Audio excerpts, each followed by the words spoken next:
Apply नहीं कर पाएंगे, क्योंकि वहां पे क्या हो गया, अगर वीक एसिड और वीक बेस है तो उसके लिए पीएच फाइंड आउट करना अपने लिए थोड़ा मुश्किल हो जाता है। क्यों क्यों मुश्किल हो जाता है? क्योंकि उसका डिसोसिएशन जो होगा उसके अकॉर्डिंग ही अपन क्या कहेंगे कि उसके अकॉर्डिंग अपन बताएंगे कि कितने H प्लस आयन है, क्योंकि उनका डिसोसिएशन क्या होता है, धीरे होता है। ठीक है। और स्ट्रॉन्ग एसिड और स्ट्रॉन्ग बेस का क्या होगा, टोटली डिसोसिएशन हो जाता है। जैसे अगर मैं HCl की बात करूं कि 0.1 m HCl है, उसका पीएच निकालना है तो तुम क्या करोगे, pH equal to minus log जो भी उसकी कंसंट्रेशन है, उसमें 0.1 m है तो 0.1 m की कंसंट्रेशन लिखोगे, तो उसकी जगह क्या हो गया, 10⁻⁻1। तो माइनस लॉग 10⁻⁻1, तो अपन उसके अकॉर्डिंग अपन करेंगे तो उसकी पीएच कितनी आ जाएगी अपने पास, 1 अपने पास कंसीडर हो जाएगी। अब अगर यही चीज मैं कहूँ कि वीक एसिड और वीक बेस के फॉर्म में कहूँ, अगर मैंने क्या कहा तुम्हें कि एसिटिक एसिड दिया, एसिटिक एसिड का मैं पीएच किसी कंडीशन में निकालना चाह रहा हूँ, तो वो निकालना मेरे लिए क्या होगा, थोड़ा मुश्किल हो जाएगा। ठीक है। क्यों मुश्किल हो जाएगा उस कंडीशन में, क्योंकि उसके लिए जो अपन फॉर्मूला लिख रहे हैं माइनस लो, अगर मैं कहूँ कि एसिटिक एसिड के लिए मैं पीएच निकालना चाह रहा हूँ तो minus log H plus concentration, तो ये अपने आप में एप्लीकेशन नहीं होगा किसके लिए, एसिटिक एसिड के लिए। तो एसिटिक एसिड के लिए अपन इस फॉर्मूले को नहीं लगा सकते। ठीक है। क्यों? क्योंकि उसका डिसोसिएशन अपने आप में क्या हो रहा है, पूरा पूरा डिसोसिएशन नहीं हो रहा है। ठीक है।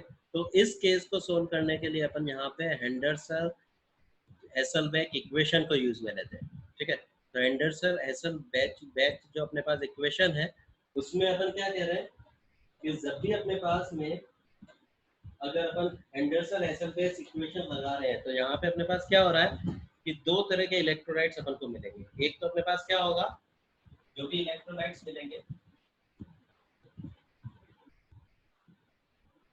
इलेक्ट्रोलाइट्स एक तो अपने पास क्या होगा, वीक एसिड हो सकता है, या फिर अपने पास वीक बेस वाला इलेक्ट्रोलाइट्स हो सकता है। ठीक है। तो अपने पास जो अपन बात कर रहे हैं वो किसकी बात कर रहे हैं कि हेंडरसन एसल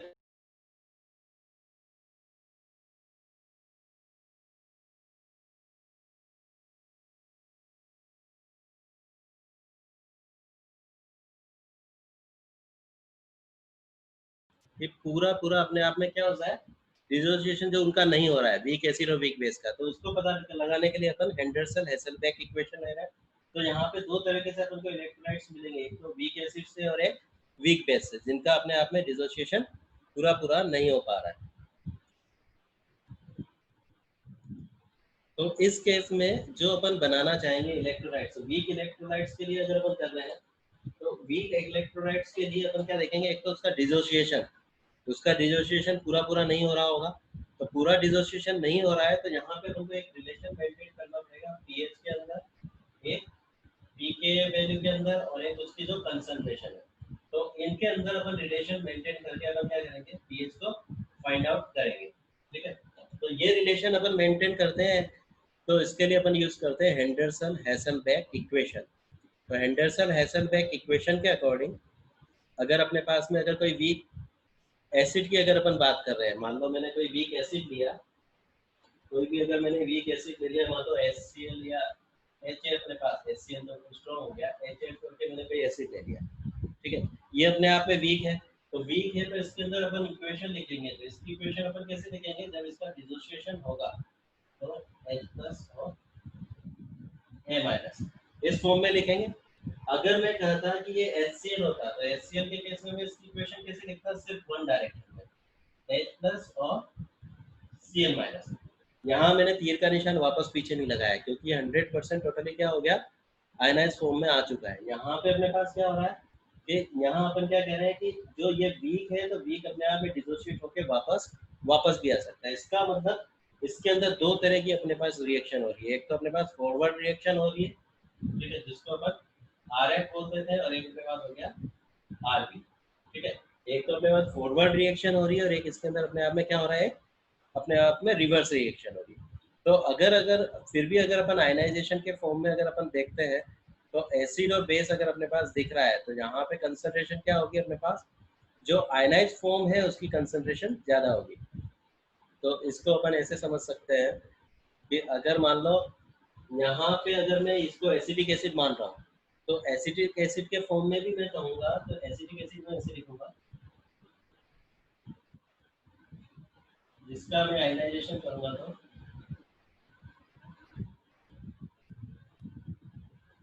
H+।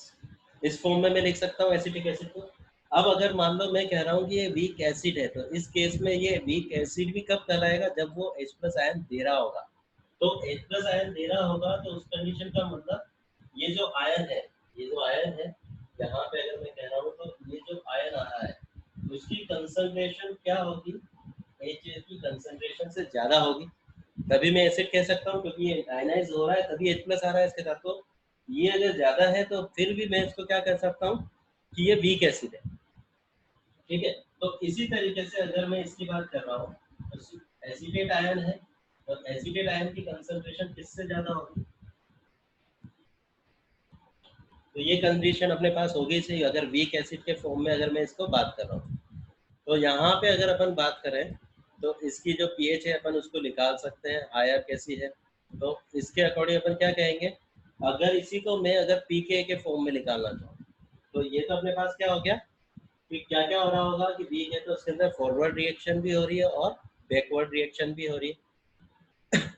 जब फॉरवर्ड और बैकवर्ड रिएक्शन हो रही है तो इसके अकॉर्डिंग मैं इसको अगर स्ट्रॉन्ग एसिड के अकॉर्डिंग बात करता हूँ तो क्या होता है कि सिर्फ एक वन डायरेक्शन आती है, जबकि मैं वीक के अकॉर्डिंग करता हूँ तो दोनों डायरेक्शन मेरे को इसके अंदर मिलेगी। कौन कौन सी मिल जाएगी मेरे को इसके अंदर, कि ये फॉरवर्ड भी हो सकती है। अब यहाँ पे जब रिएक्शन इक्विलिब्रियम केस में आएगी तो यहाँ पे क्या हो जाएगा कि फॉरवर्ड रिएक्शन जो अपने पास है और बैकवर्ड जो रिएक्शन है, फॉरवर्ड और बैकवर्ड दोनों रिएक्शन अपने आप में क्या हो जाएगी, इक्वल हो जाएगी। ठीक है, तो एक कंसेप्ट क्या होगा अपने पास, जब ये अपन बात कर रहे हैं, अपन किसके लिए बात कर रहे हैं, वीक एसिड और वीक बेस के पीएच के लिए, तो उस कंसेप्ट में यहाँ पे क्या होगा अपने पास, रेट ऑफ रिएक्शन जो फॉरवर्ड है वो किसके बराबर हो जाएगी, रेट ऑफ रिएक्शन बैकवर्ड। ठीक है, तो ये कंडीशन कब होगी अपने आप में, जब इनके अंदर इक्विलिब्रियम मेंटेन हो गया, और जो भी इक्विलिब्रियम कांस्टेंट है वो सिर्फ और सिर्फ किसके ऊपर डिपेंड करता है, टेम्परेचर पे। तो इसका मतलब ये रिएक्शन किसी एक स्पेसिफिक टेम्परेचर के ऊपर होगी। ठीक है, तो इस रिएक्शन को अगर मैं लिखना चाहूँ तो मैं इस फॉर्म में, अगर मैं कोई एसिड के फॉर्म में बात कर रहा हूँ, इसको मैं मान लो पानी में मिला के बात कर रहा हूँ, डिसॉल्व कर रहा हूँ, तो इस रिएक्शन को मैं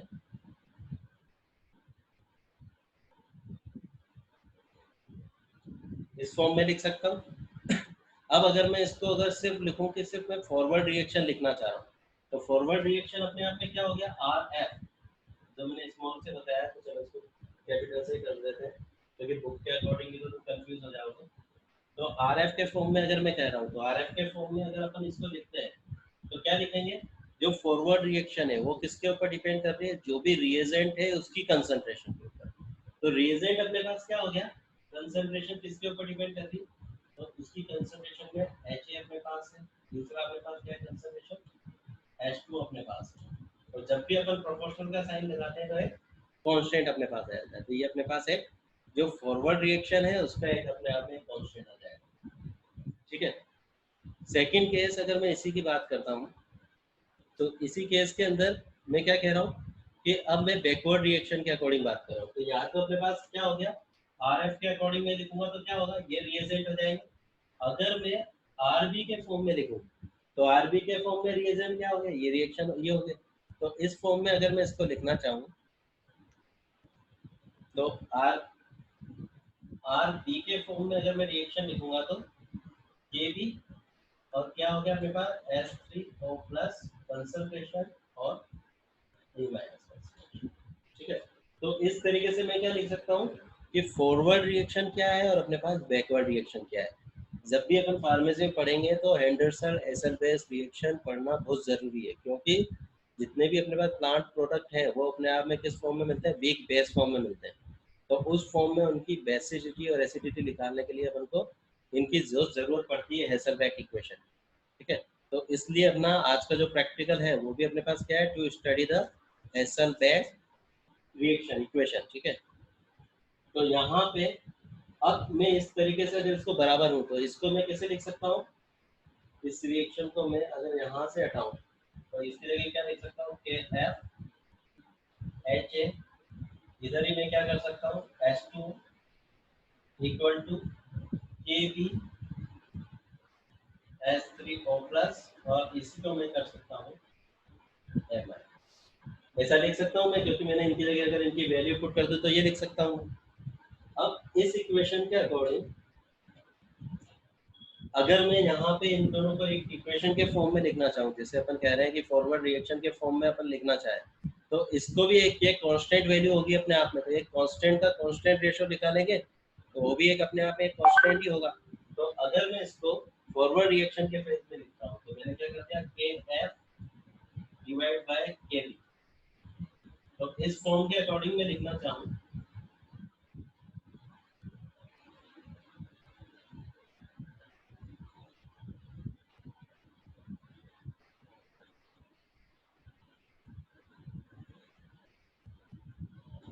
तो ये वैल्यू भी अपने पास क्या होगी, कोई ना कोई अपने पास एक कांस्टेंट आएगा। ठीक है, तो यहाँ पे क्या हो गया कि फॉरवर्ड रिएक्शन का constant divide by backward constant, दोनों कांस्टेंट कांस्टेंट है किसी टेम्परेचर कंडीशन पे, तो जो वैल्यू आएगी वो भी क्या होगी, अपने आप में कांस्टेंट ही होगी। ठीक है, तो इस कांस्टेंट वैल्यू के अकॉर्डिंग मैं इसको इस तरीके से लिख सकता हूँ। ठीक है, तो यहाँ पे एक कांस्टेंट के फॉर्म में अपन को वैल्यू मिल गई। अब यहाँ पे अपन बात कर रहे हैं कि ये जो अपन ने सॉल्यूशन बनाया है, वो सॉल्यूशन किसके अंदर बनाया है अपन ने, पानी के अंदर बनाया है। ठीक है, जो भी एसिड है उसको अपन ने किस में, एक्वस मीडियम में डिसोल्व किया है। तो एक्वस मीडियम में जो H2 है उसकी कंसंट्रेशन उस सॉल्यूशन के लिए क्या है, अपने आप में कांस्टेंट वैल्यू है। तो इसके अकॉर्डिंग अगर मैं इसको लिखना चाहूँ तो मैं इसको एक और तरीके से लिख सकता हूँ कि H2O, और ये अपने पास हो जाएगा H3O प्लस A माइनस, और इधर अपने पास हो गया HA। तो यहाँ पे क्या किया मैंने, जो H2O था उसको मैंने कांस्टेंट था तो उसको भी मैंने कांस्टेंट निकाल लिया। अब ये जो कांस्टेंट है, अब ये किसके लिए अपन रिएक्शन लिख लेते हैं, वीक एसिड के लिए लिख रहे थे, तो ये अपने पास क्या हो गया, किसी टेम्परेचर पे वीक एसिड के लिए इक्विलिब्रियम कांस्टेंट होगा। तो यहाँ पे मैं इसको लिख सकता हूँ Ka। तो Ka क्या हो गया अपने पास, किसी कंडीशन पे जो हम रिएक्शन लिख रहे हैं उस कंडीशन पे अपने पास ये Ka वैल्यू, तो किसके लिए हो गया Ka अपने पास, वीक एसिड के लिए हो गया। ठीक है, तो इस तरीके से अपन वीक एसिड के लिए अपन Ka की वैल्यू लिख सकते हैं। अब यहाँ पे अपन को क्या करना है, डेरिवेशन को याद रखना है कि अपने पास हेसलबेस इक्वेशन के अकॉर्डिंग डेरिवेशन क्या है। तो अगर मैं इसको लॉग के अकॉर्डिंग लेना चाहूँ तो यहाँ पे अपन ने क्या देखा था कि एंडरसन-एक्वर्थ इक्वेशन के अकॉर्डिंग, हेसलबेक इक्वेशन के अकॉर्डिंग, पीएच के अंदर कंसंट्रेशन के अकॉर्डिंग और पीके वैल्यू जो अपने पास, तो अपने पास के अंदर अपन रिलेशन बताना चाह रहे हैं। तो माइनस पी जो अपन लिखते हैं उसका मतलब क्या होता है, माइनस लॉग। तो इसी रिएक्शन को अपन क्या कर सकते हैं, ये जो रिएक्शन अपने पास है इसको अपन लॉग के फॉर्म में लिख सकते हैं। लॉग के फॉर्म में कैसे लिखते हैं कि इस पूरी रिएक्शन को मैंने लॉग से इनटू कर दिया, क्योंकि ये भी अपने पास कांस्टेंट हो गया जिसको अपन ने के बोल दिया, तो ये अपने पास क्या हो जाएगा, तो के इक्वल टू। ठीक है, अब यहाँ पे ये कंसंट्रेशन है तो इसको अपन क्या कर रहे हैं, लॉग H3O प्लस।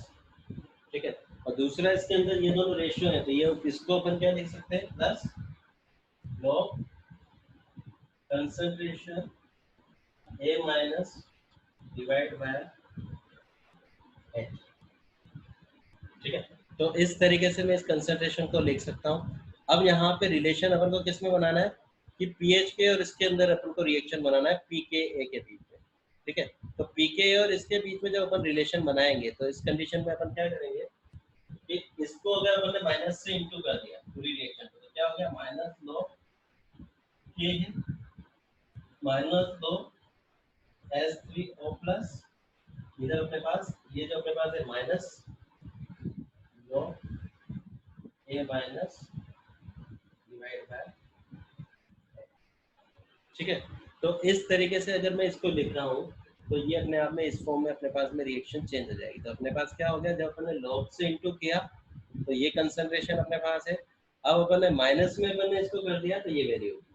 ठीक है, अब ये जो अपने पास ये वैल्यू है, इस वैल्यू में भी अपन क्या कह रहे हैं कि अपन को क्या चाहिए, पीएच के फॉर्म में अपन को चाहिए, ठीक है। तो पीएच के फॉर्म में अपन को चाहिए और पीके के बीच में रिलेशन निकालना। तो ये अपने पास क्या है, जो अपने पास H+ आयन की कंसंट्रेशन है वही अपने पास हाइड्रोनियम आयन की कंसंट्रेशन है। तो इसको अपन ऐसे भी लिख सकते हैं। तो ये अपने पास क्या हो गया, minus log H+ ion concentration. तो ये अपने पास ये वाली फॉर्म हो सकती है। तो इसको अगर मैं देखूं तो इसकी जगह मैं क्या लिख सकता हूँ, माइनस लॉग H+ कंसंट्रेशन मतलब पीएच लिख सकता हूँ। अब अगर मैं इधर लिख रहा हूँ माइनस लॉग, तो इसकी जगह अपने पास क्या हो गया, पी के वैल्यू लिख सकता हूँ। और इधर मैं लिख रहा हूँ तो ये अपने पास क्या हो गया, minus log A minus divide by H+। ठीक है। तो हेंडरसन हेसलबेक इक्वेशन ये अपने पास हेंडरसन हेसलबेक इक्वेशन बन जाएगी। यहाँ पे अपन को पीएच निकालना है किसी भी वीक एसिड वीक बेस का। तो उसके लिए अपन को पीएच निकालना पड़ेगा। जब अपन वीक बेस के फॉर्म में निकालेंगे तो ये कंसंट्रेशन पीएच नहीं, अपने पास पीओएच होगा। तो पीओएच होगा तो अपन क्या करेंगे, पीएच और पीओएच इक्वल टू करके उसमें से जो 14 है उसमें से माइनस करके निकाल। तो यहाँ पे अपने पास क्या हो गया, ये अपने पास अगर अपन ने इसको इधर कर दिया तो अपने पास क्या हो गया, पी के ए प्लस नो ए की कंसंट्रेशन डिवाइड बाय कंसंट्रेशन। तो इस तरीके से अपन क्या कर सकते हैं कि किसी भी वीक एसिड का अपन क्या कर सकते हैं, उसका पीएच अपन निकाल सकते हैं। ठीक है। तो यहाँ पे अपने पास दो फॉर्म मिल रही है। एक तो अपने पास मिल रहा है ए माइनस। ए माइनस अपने आप में क्या बना रहा है कि जो एसिड है अपने पास जो अपन ने यूज किया है उसका आयनाइजेशन कितना हो रहा है। ठीक है। और दूसरा जो अपने आप में रेशो बता रहा है, वो दूसरा रेशो किसका बता रहा है अपने पास, कि अनआयनाइज एसिड कितना है। तो ये तो अपने पास क्या हो गया, आयनाइज, और ये अपने पास अनआयनाइज एसिड। तो इस तरीके से अपन क्या कर सकते हैं, हेसलबेक इक्वेशन के अकॉर्डिंग। ठीक है।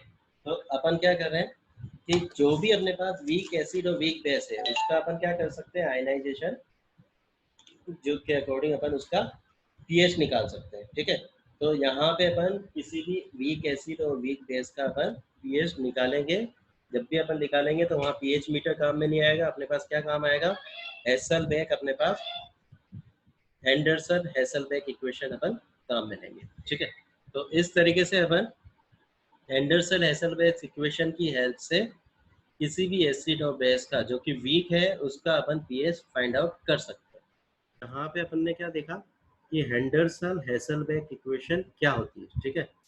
ठीक है। तो उसके अकॉर्डिंग अपन डेरिवेशन कैसे कर सकते हैं वीक एसिड और वीक बेस का।